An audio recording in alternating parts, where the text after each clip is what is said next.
Indian geography में आप लोगों का एक टॉपिक है वस्त्र उद्योग, टेक्सटाइल इंडस्ट्री। ये टॉपिक जो है इसमें आपको जो टेक्सटाइल इंडस्ट्री उसमें सारी इंडस्ट्रीज़ को पढ़ना है, ठीक है, संक्षेप में। ठीक है, इसमें अलग से क्वेश्चन भी पूछा जा सकता है। इसी के अंतर्गत सूती वस्त्र उद्योग जो है इसका एक पार्ट है, इसके ऊपर बड़ा क्वेश्चन अलग से पूछा जा सकता है, तो इसको आपको थोड़ा डिटेल से पढ़ना है। बाकी आपको थोड़ा थोड़ा सबको पता होना चाहिए, ठीक है। तो वस्त्र उद्योग जो है इसका मतलब है जो कपड़े वगैरह बनते हैं, ठीक है, उनसे जुड़े जो उद्योग है वो सारे इसमें आ जाएंगे। जैसे सूती कपड़े हैं, ऊनी है, ठीक है, रेशम के कपड़े जो हैं वो सारे इसमें आ जाएंगे।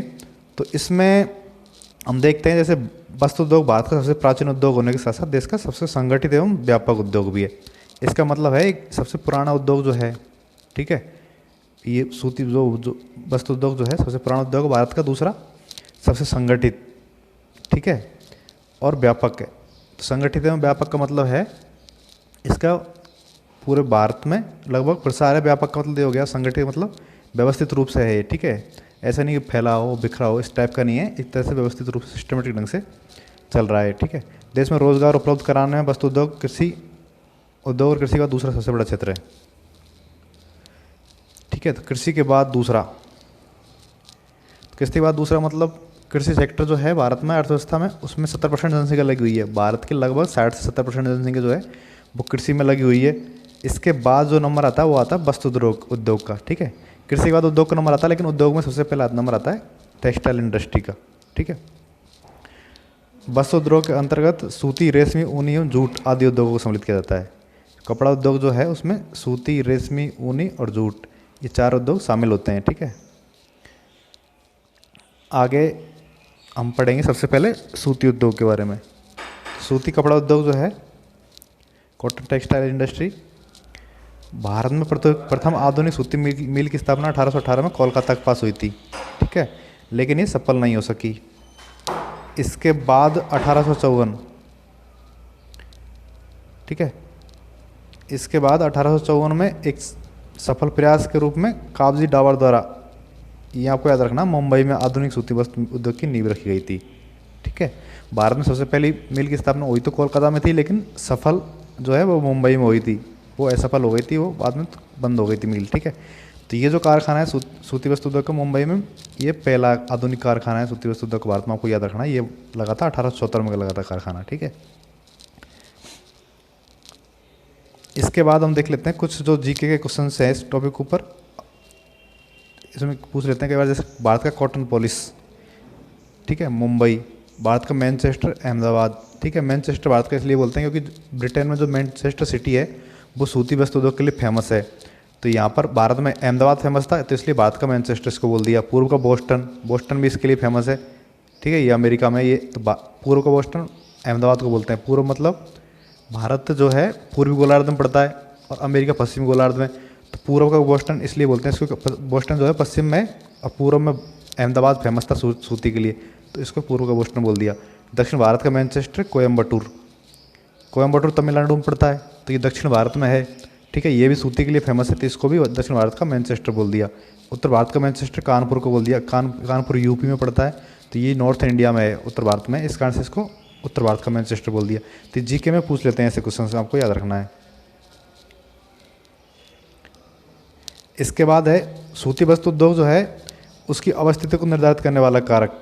मैंने आपको लोहे वाले में पढ़ाया था, अवस्थिति जो है उस स्थानीयकरण को बोलते हैं, मतलब कोई उद्योग उसी स्थान पर या उसी अवस्थिति पर क्यों लगा हुआ है, ठीक है, उसको कौन कौन से कारक निर्धारित करते हैं कि उद्योग कहाँ पर लगेगा और उसी स्थान पर क्यों लगा हुआ है। इस तरह से जो है अवस्थिति होती है उसकी उद्योग की।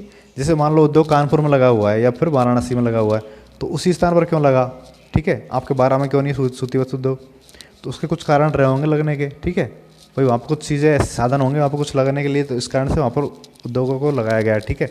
तो वो कौन कौन से साधन थे या कारक थे, तो इसमें हम देखेंगे। जैसे पहला कारक है कच्चे माल की उपलब्धता। तो सूती वस्त्र उद्योग जो है वैसे तो कच्चे माल से ज़्यादा प्रभावित नहीं होता, लेकिन कुछ मात्रा में प्रभावित होता है। जैसे जहाँ पर जिन इलाकों में कपास वगैरह होती है उन इलाकों में ये उद्योग ज़्यादा लगा हुआ है। जैसे महाराष्ट्र है, तो महाराष्ट्र में कपास बहुत ज़्यादा होती है, तो महाराष्ट्र में मुंबई है, पुणे है, और गुजरात में भी होती है, गुजरात में अहमदाबाद है, तो इस कई सारी सिटीज़ है वहाँ पर कॉटन इंडस्ट्री है, तो कपास कच्चे माल के आसपास लगता है। दूसरा बाजार की निकटता, इसमें जो कपड़े वगैरह बनाए जाते हैं उनको बाज़ार में बेचना होता है, तो उद्योग ज़्यादातर बाज़ार के आसपास लगता है, बड़ी सिटियों में लगता है, जिससे सामानों को बेचा जा सके। अगला कारक है इसका पूंजी। पूंजी मतलब रुपए पैसे जो होते हैं जिनसे उद्योग लगाया जाता है, उसकी भी इसमें बहुत आवश्यकता होती है कि मशीन वगैरह का खरीदने के लिए पूंजी की ज़रूरत होती है। अगला है बंदरगाह। तो बंदरगाह का यूज़ होता है सामानों को दूसरे देशों से मंगाने के लिए और वापस दूसरे देशों को बेचने के लिए। तो इस तरह से बंदरगाह जो होते हैं वो परिवहन का काम करते हैं। और बंदरगाह के आसपास उद्योगों का विकास इसलिए होता है क्योंकि इससे खर्चा कम हो जाता है परिवहन का। सस्ते एवं कुशल श्रमिकों की उपलब्धता। ठीक है, सस्ते एवं कुशल श्रमिकों की उपलब्धता का मतलब है उद्योगों में काम करने वाले लोगों की ज़रूरत होती है। ठीक है, श्रमिकों की ज़रूरत होती है, तो वो काम करने वाले लोग जो है अगर महंगे दामों पर मिलेंगे, ठीक है, अगर ज़्यादा रेट पे मिलेंगे तो क्या होगा, उद्योग को नुकसान हो जाएगा।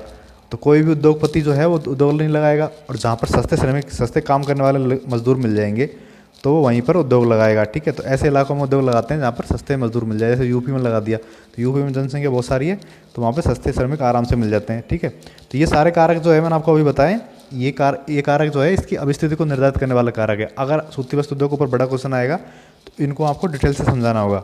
ठीक है, क्वेश्चन ऐसे आएगा, भारत में सूती वस्त्र उद्योग के स्थानीयकरण या अभिस्थिति के कारकों का वर्णन कीजिए एवं भारत में सूती वस्त्र उद्योग के वितरण को समझाइए। तो दोनों चीज़ें आपको करनी है उसमें, एक तो अवस्थिति और दूसरा वितरण। तो अवस्थिति मैंने आपको बता दिया। ठीक है, अब हम इसका वितरण पढ़ेंगे, भारत में सूती वस्त्र उद्योग कहाँ पर कितना है। वर्तमान में तमिलनाडु भारत में सर्वाधिक सूती वस्त्र मिलों वाला राज्य है। ठीक है, सबसे अधिक मिलें वर्तमान में तमिलनाडु राज्य में है। आगे दे रखे हैं सूती वस्त्र उद्योग के प्रमुख केंद्र, सूती वस्त्र उद्योग का वितरण। ठीक है, वितरण तो एग्जाम में पूछा जाता है, भारत में सूती वस्त्र उद्योग का स्थानीयकरण एवं वितरण का वर्णन कीजिए। स्थानीयकरण मैंने आपको अभी समझाया था, वितरण अभी पर देख लीजिए। तो वितरण का मतलब कहाँ पर कितनी सूती मिले हैं। तो सबसे पहले महाराष्ट्र। ठीक है, महाराष्ट्र में देखते हैं मुंबई जो है सिटी, सोलापुर, पुणे, नागपुर, जलगांव, वर्धा, अकोला, कोल्हापुर, सांगली, ये जो सिटीज़ दे रखी है यहाँ पर क्या है, सूती वस्त्र की मिलें हैं, मतलब यहाँ सूती वस्त्र के कारखाने लगे हुए हैं। वो आपको याद रखना है, इनकी लोकेशन देखनी है आपको मैप में। ठीक है, उससे थोड़ा इजी याद हो जाएगा, और नाम भी आपको याद रखना है। सेकंड नंबर पे गुजरात। गुजरात में अहमदाबाद, बड़ौदा, सूरत, भरूच, राजकोट, भावनगर, पोरबंदर, कलोल, नादियाड़, ये सारे जो सिटीज़ है इनमें से आपने कुछ का नाम सुना भी होगा। अहमदाबाद, सूरत वगैरह फेमस है काफ़ी। ठीक है, ये जो सिटीज़ है ये गुजरात में है, और यहाँ पर क्या है, सूती वस्त्र की मिलें लगी हुई है। तो गुजरात में कौन कौन सी जगह सूती वस्त्र की मिलें वो आप यहाँ देख सकते हैं।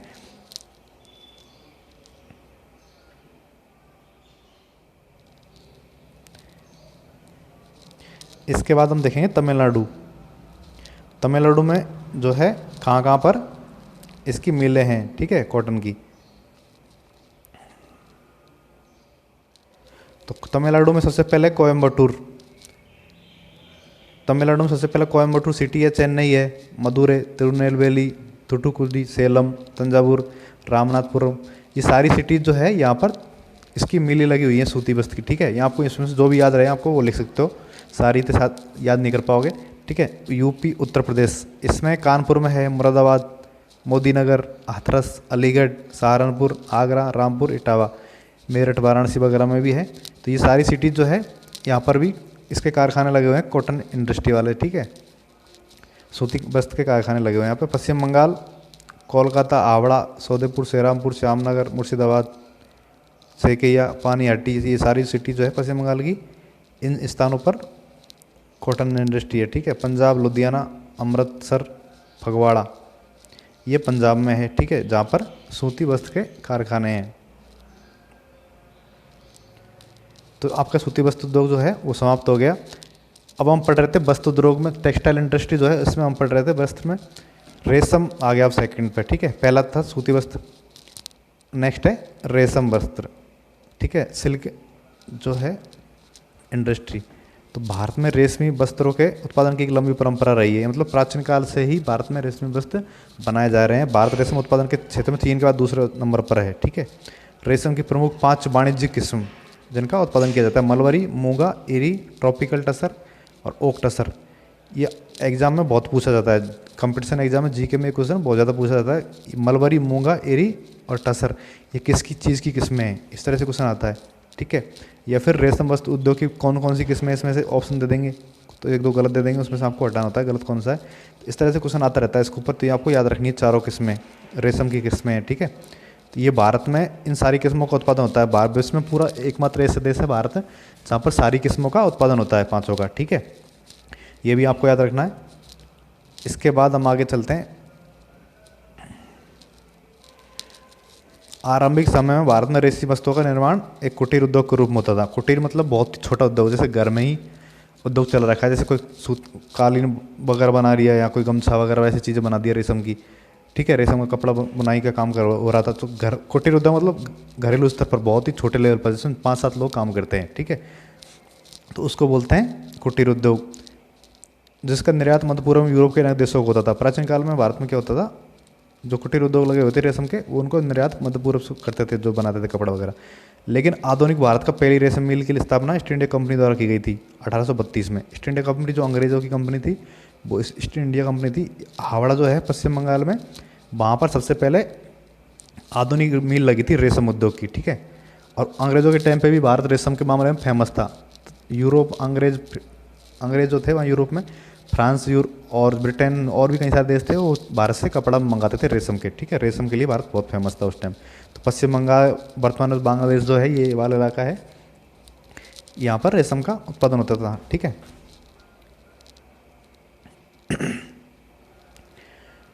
तो अब हम देख लेते हैं रेशम वस्त्र उद्योग के प्रमुख केंद्र कौन कौन से हैं भारत में, मतलब कहाँ कहाँ पर रेशम के कपड़े बनाए जाते हैं, ठीक है। तो इसमें कर्नाटक में है, कर्नाटक राज्य में मैसूर, चन्नपाटना, बेंगलुरु, बेलगाम और कोलार, ठीक है, ये सिटीज़ कर्नाटक में है। आंध्र प्रदेश में धर्मावरम, नारायणपेट, रायदुर्गम और निरुगट्टुपल्ली, ये सिटीज़ आंध्र प्रदेश में। इसमें से आपको जो भी याद रहे वो आप याद रख सकते हो। बंगाल में विष्णुपुर, बसवा, रघुनाथपुर, मुर्शिदाबाद, ठीक है। सेलम, तंजावुर, कांचीपुर, कुंडकोणम और तिरुचिरापल्ली, कोयम्बटूर, ये जो है तमिलनाडु राज्य में है। सबसे नीचे दक्षिण में भारत का राज्य है तमिलनाडु, वहाँ पर सेलम, तंजावुर, कांचीपुरम, कुंडकोणम, तिरुचिरापल्ली, कोयम्बटूर, ये तमिलनाडु राज्य में है। तो आपको मैप देखना है, ठीक है। पहले तो सबसे कौन कौन सी स्टेट कहाँ पर है, उनके अंदर जो सिटीज़ जो है आपको मैप में मिल जाएगी, कौन कौन सी सिटी कहाँ पर है। तो इंपॉर्टेंट जो है वो सारी याद रखनी है आपको, सारी तो खैर याद नहीं कर पाओ, लेकिन मोस्ट इंपॉर्टेंट जो है उनको याद कर लेना। पंजाब राज्य में अमृतसर, गुरदासपुर, होशियारपुर, लुधियाना, जालंधर, पटियाला, इनका नाम कुछ का आपने सुना होगा, ये फेमस सिटीज़ है। यहाँ पर भी रेशम के कारखाने लगे हुए हैं।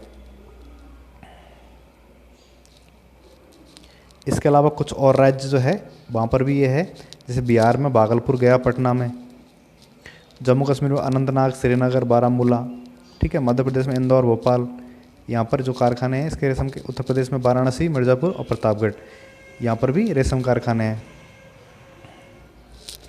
अब रेशम वस्त्र उद्योग के बाद हम देखेंगे ऊनी वस्त्र उद्योग। तो ऊनी इंडस्ट्री जो है, वूलन इंडस्ट्री, इसमें जो ऊन होती है जानवरों की, उससे कपड़े बनाए जाते हैं, ठीक है, ये आपको पता होगा। तो भारत में ऊनी वस्त्र उद्योग अपने आरंभिक समय में कुटीर उद्योग के रूप में जाना जाता था, ठीक है। तो ये भी कुटीर उद्योग था, एक मतलब घरेलू स्तर पर ही कपड़े बनाए जाते थे तो प्राचीन काल में, ठीक है, और मध्यकाल में।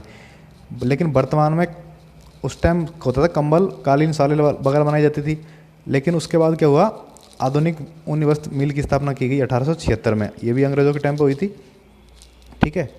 और ये कहाँ की गई थी, कानपुर में। तो इसकी पहली मिल जो है 1876 में कानपुर में स्थापित की गई, दूसरी लगी थी धारीवाल में। धारीवाल इसके लिए काफ़ी फेमस है पंजाब का, ठीक है, ऊनी कपड़े बनाने के मामले में। ऊनी स्वेटर वगैरह आप देखे होंगे, ऊनी कपड़े, कई सारे कपड़े आते हैं ऊनी, तो ये जो है ये बनते हैं पंजाब में, धारीवाल में, ठीक है। आप जो पहनते हो सर्दियों में ऐसे कपड़े, ऊनी कपड़े, इनके बारे में आपको पता भी होना चाहिए वैसे भी कि ये कहाँ बनते हैं इंडिया में, ठीक है। तो पंजाब में इसके लिए फेमस है धारीवाल। इसके बाद ऊनी वस्त्र उद्योग के जो और जगह हैं वो भी हम देख लेते हैं। जैसे ऊनी वस्त्र के लिए पंजाब धारीवाल हो गया, अमृतसर हो गया, लुधियाना और चंडीगढ़। लुधियाना भी बहुत फेमस है, ठीक है। महाराष्ट्र में मुंबई, ठाणे, जलगांव, अंबरनाथ और अमलनेर। तो ये जो है ये महाराष्ट्र में है जहाँ पर ऊनी कपड़े बनते हैं, ठीक है। यूपी में कानपुर, मोदीनगर, शाहजहाँपुर और मिर्ज़ापुर और भदोही, ये जो ज़िले हैं या सिटीज़ जो है यहाँ पर ऊनी कपड़ों के कारखाने हैं, ठीक है। तो ये भी आपको याद रखना है। तो इस तरह से आपका टॉपिक समाप्त हुआ, भारत में वस्त्र उद्योग या टेक्सटाइल इंडस्ट्री। ये आपके टॉपिक है सिलेबस में, इस पर बड़ा क्वेश्चन आ सकता है, ठीक है। तो आपको तैयार करना है इस मैटर से। इसकी मैं PDF जो है व्हाट्सएप ग्रुप में डाल दूंगा, तो वहाँ से आप इसको पढ़ सकते हो वापस, ठीक है। और यूट्यूब पे वीडियो देख सकते हो। Thank you.